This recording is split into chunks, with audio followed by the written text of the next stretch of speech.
Hi, I'm Sanszo, and this is DarkDeathWing, creator of DE. I'm here interviewing him, asking him a couple questions. So, tell me about yourself. I'm DarkDeathWing. And? I'm DarkDeathWing. Okay. What gave you the idea DE, Dark Enforcers? Well, about 13 years back, I just finished moving to Woodside, Queens from Brooklyn. And I was kind of by myself. There wasn't a lot of kids around that was my age. And Woodside is a very suburban-like neighborhood. But out there, if you really don't know people, you really can't really get into, any sports or anything like that because everybody out there knows each other. So I kind of resorted more towards gaming, virtualness. That's what most of the kids at the time was into. So I started out in a game called Counter-Strike, and I was looking for teams in Counter-Strike because everybody had like these little brackets next to their names and stuff. So I was like, yo, what the hell is that, So I did some research online and I found out that they were called clans. And me being half black, the first thing that went through my mind was like KKK and shit. So I was like, yo, this is kind of racist. So I started doing more research to find out what the hell clans were. I found out they were like teams. So I formed my first clan, which was called DDC, which was Dark Dragon Clan. But the ironic part is that same search wound up putting me into contact with City of Heroes, which was a PC superhero MMO game, which had clans there, but they were called, I think, supergroups. And, ironically, it was two clans starting at once under different names. One was DDC for Counter-Strike, which was my original one, and then the other one was DJS. Down the line, it became DJS, which was Dark Justice Squad, which over time renamed ourselves into Dark Enforcers. So DDC kind of became like the realistic version of Dark Enforcers, and at the time City of Heroes wasn't out yet, the game wasn't out. So what wound up happening was, how can I say, we wound up just being on the forum boards and just forming like a community on the forum boards, and so I had one actual clan running, doing matches and stuff, and the other one we were just hanging out on the forum boards. But with the way fate goes and history goes, the DDC folded into DE, and the DE, the one that started on the forum boards, is the one that's still currently active 13 years later. How old were you? Well, I'm 26 now, turning 27, so I would say about 13 years. Wow. But yeah, about 13, 14 years old. I just got out of junior high school, and as everybody knows, when you go to high school, you're 14. So me, with my birthday being in December, 1 year back, I was 13 years old. Smart kid? Yeah. So what is the DE colors and symbol? Black and white, and a skull. Funny story about the skull. In the beginning, it was just a regular skull. And one of our members, named Black Wolf, he actually made a symbol with flames behind it. And with the way fate is, at the time our most active group was Halo, and we used to use a flame in the background called Ball of Fire, and we used to use that for the high-ranking leaders. So regular members had the skull, and leaders had the flame in the background. So at the same time we came up with that idea, he made that image with the flame in the background. So it went from being a regular skull to a flaming skull. So, yeah. When do you think was the high point for DE?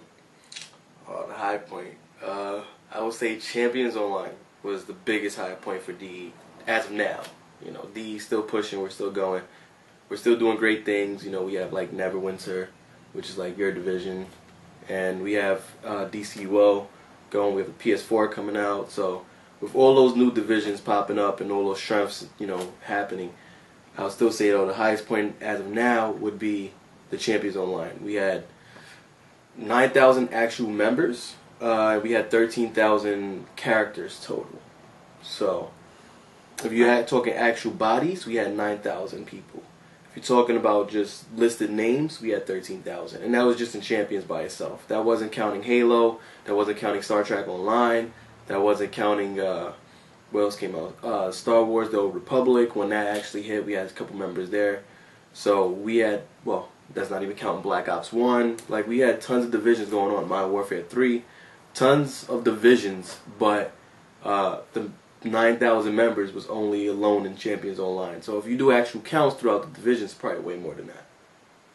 So I would say that was the actual high point for us as of now.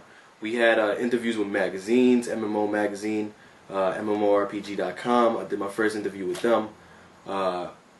That was one of the good moments, good feeling moments of, I would say, my life in DE as of now. The reason why is because, you know, you work so hard, you bust your ass every day, and you know, you grind and you recruit and you have meetings, and you know, you organize raids, and you know, it's nothing better than, you know, getting recognized for the work that you did. At the time, we was the biggest community in Champions Online. They actually named one of their characters after us, their Enforcer character. They actually translated the Neverwinter, their Enforcer character. They brought that over from Champions Online. Yeah, I noticed. Yeah, so, you know, they named that after us. And, you know, getting recognized in all those different areas kind of helps out. So even where people that wasn't DE members, they started calling the game DE Online. Because everywhere you turned, there was a DE member. No matter what instance you was in, there was DE members. It was ridiculous. Like, you know, I would go into PvP matches and thinking I was just by myself, not knowing if anybody was online, because, you know, me being me, I just wanted to get some alone time. And I jump into a match, and the team against me is like 8 DE members. And I'm like, yeah, I can't fucking escape this shit. You know, so, I mean, it was a good feeling to know that the DE just single-handedly dominated and took over that game. You know, so I would say that that's a very, very big high point for DE. Mm-hmm. What is your personal opinion about your leaders? Oh man. True answer, no bias. No bias. No bias. No bias. Like, what are you asking specifically? Like, my personal opinion? Like, how are they as people? Like, my road dogs? Like, what are you? Your what are you president, asking? your vice president, the guys that are helping you.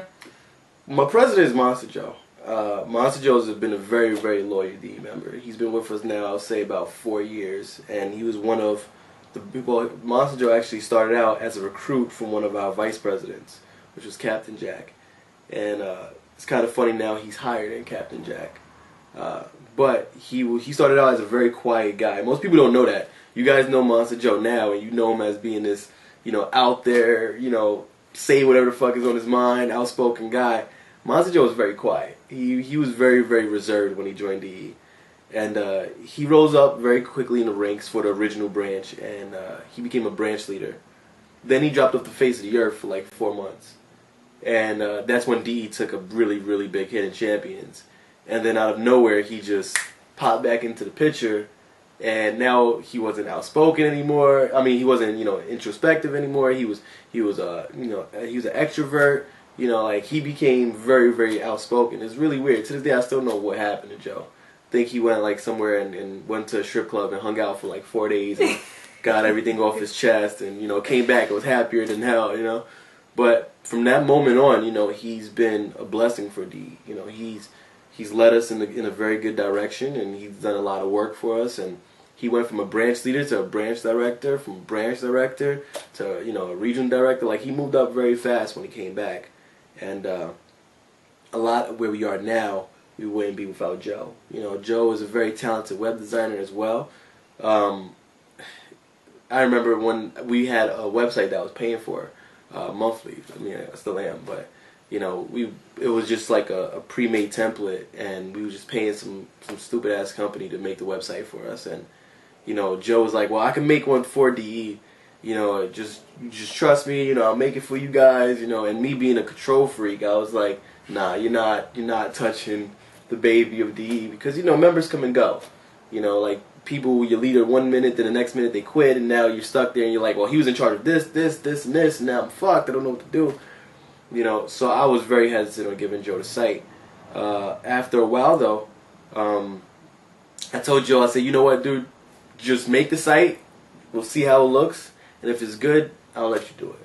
You know, and I've done that to people before, and they always come back with, like, shitty site designs or something that looks like it belongs in, like, the 1940s, you know, and Like it would be like a white page and just like 4 buttons and it's like a picture up top and they're like, well, that's better than what you have now. I'm like, no, it's really not, dude. Like, it's just I'm lazy. That's the only reason why the site looks like shit. I'm just lazy, But people always come back with horrible designs. Joe came back with like this flashy black and white background. It was amazing. Like I was like, okay, that's way better than the shit that we have. So, I gave the keys to the website over to Joe and Joe did an amazing job with it. Sweester, he's a reluctant vice president.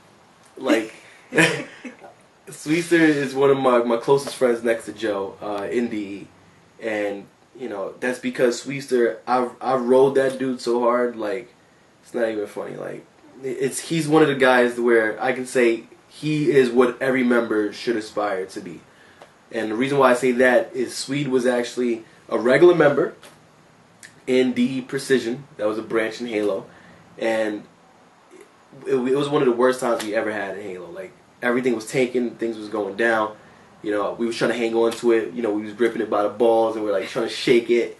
We're like, you gotta fucking work, and like nobody was working throughout the entire division, and I was getting frustrated because I was working my ass off. Coming home, spending 4 hours online and recruiting, and had no leaders willing to work. But the Betrayals branch, which was Precision, Betrayal disappeared and went AFK, and there was one officer in there. Only one officer, and that was Sweester. And I took him to the side and I said, listen, I don't know you that well, you don't know me that well, but I really need you to get off your ass and work. And at the time, Sweester was just like Joe. He was by himself in the corner, didn't want to bother with nobody. So, he said, all right, you know what, I got you, I'm going to help you. I said, listen, you can go back doing what you're doing, I just need your help for like, a week. Lo and behold, 3 years later, that week is still the longest week of his life. And, because he did so much work, and he was so amazing at his job, and he cared so much about the community and the members. Me and Sweester, we butt heads, every now and then because, I still had to train him on what DE Pride was. Because he was in DE, but he didn't give 2 shits about it. He was just having fun, he was just playing and stuff. And I brung him from, like, the playground, put him in, like, a mine hat, with a work vest, and I said, get to work. It was like child labor, man. It's like, it's like you take them out the classroom and put them in front of a sewing machine in third world country. It's like, just work, And that's what happened with Swede. And he, over time, he was like, I don't want to do this. Why should we do this? And, I had to break it down to him and say, listen, we do this because we want DE Pride, or we do this because we want to secure the branch, or we do this because we want to make sure people don't quit. Like, you had to break it down to Swede.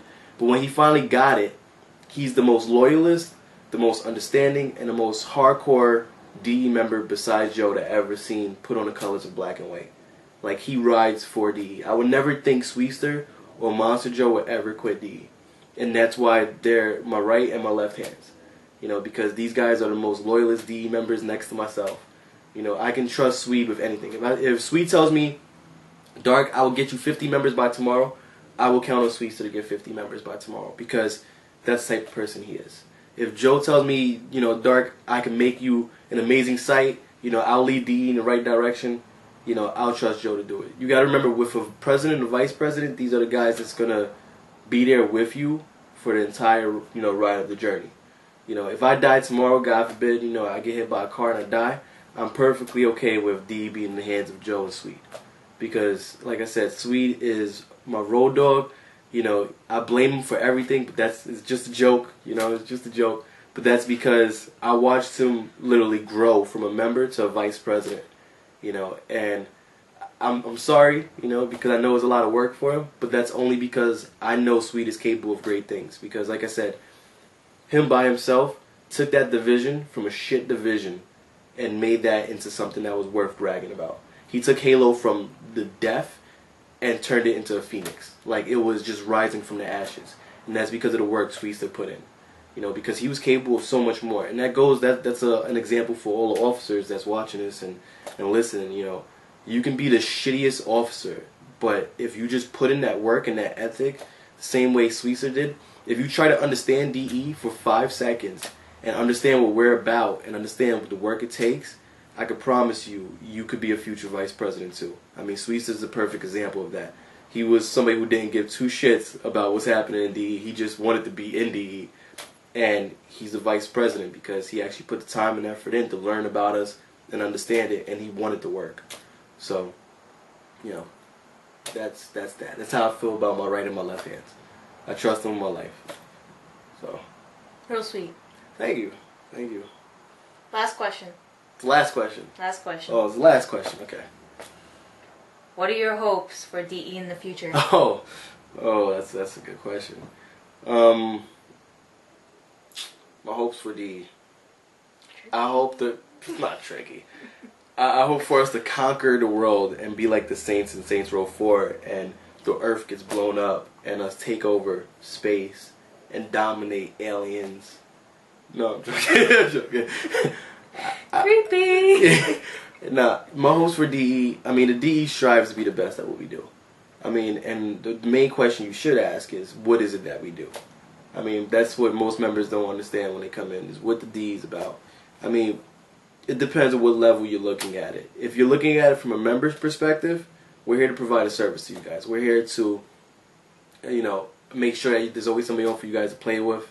You know, always somebody on that you can team with, to provide the best service to the gamers out there. We want to be what gamers look for. Like, there's no need to find a team or to say, look, every time I play this game, you know, matter of fact, you told me a story about this guy that PvPs in Neverwinter, and he's like, every team he gets in, they quit out on him, or they suck, or they don't communicate. The DE is the answer to that. We're the antidote for everything bad that's in gaming. You know, if you got somebody that's on your team and they're calling you the F word, you know, the homosexual F word, and you know, they're uncooperative, or they're shooting you in the back, or, you know, whatever it is in Halo. You know, if you're teaming with the DE, you don't have to worry about that. You know, if people are quitting on you in the middle of an Infinite Crisis match, you don't have to worry about that because the DE doesn't quit matches. You know, so we're the antidote to everything in gaming. We want to be the solution to all of the gamers' problems. That's the service we provide. You know, where there's always somebody you want to play with, always somebody you want to talk to, where you can build a long-lasting relationship, to where you can find a family, to where you can grow with us, and no matter what, we're always the same guys, where you can build those bonds in gaming, where you can, you know, have that fun, where you don't have to worry about the problems that you normally would face. That's what the DE provides for the members. You know, as for the leaders, you know, we want to be the role models for every gaming community out there, every clan out there, every guild out there. That's what we want to be. You know, we want to be the reason why people join clans. You know, if you want to go make your own clan, the first thing that should go in your mind is, oh, I want to make it like the Dark Enforcers. I want to be like the DE. I want to have a community like them. I want to be as tight as them. You know, when we want you to think gaming, we want you to think Dark Enforcers. You know, if you're watching gaming videos, we want you to watch the Dark Enforcer gaming videos. You know, if you're reading about gaming news, we want you to hear it from the perspective of the DE. You know, we want to be the face of gaming. We want to be the answer to all that is the problems in gaming.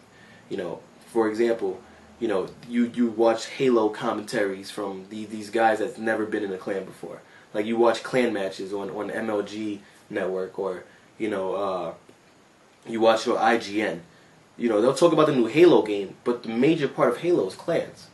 You know, it's so many clans out there in Halo, it's not even, you can't even count it. But you never hear about the clan perspective of stuff. Like, how is this game good for clans? Like, you hear about the new game coming out, what is it, Warframe? Well, obviously you're going to have clan support, guild support. So how come you can't hear the guild side of the news? They'll tell you, oh, well, this game is good. These have these graphics, that graphics. Well, what about the guild support? The guild banks? You know, is it guild versus guild match? It's like, you don't hear the clan or the guild side of anything that deals with games. So we want to fill that void. We want to fill that gap. You know, we want to give you the best gaming news there is. We want to give you the best gaming videos there are. You know, we want to give you the best gaming, you know, gameplay that there is. You know, we want to be in the magazines, a DE magazine. We want to be in the media, you know, the Twitter. When people think gaming and they think clans and communities, we want you to think the DE. That's the leader side of things. So my hope for the future is that we can keep providing that service to the members, but at the same exact time, we could branch out and reach the goal that we want it to be. We want to be the biggest and the best gaming community that there is. When you think gaming, you think DE. And that's the whole entire point. So that's my hope for the future, that we can actually achieve that goal. But we can't achieve that without the members. Any other questions? Thank you, Dark. That was real inspiring.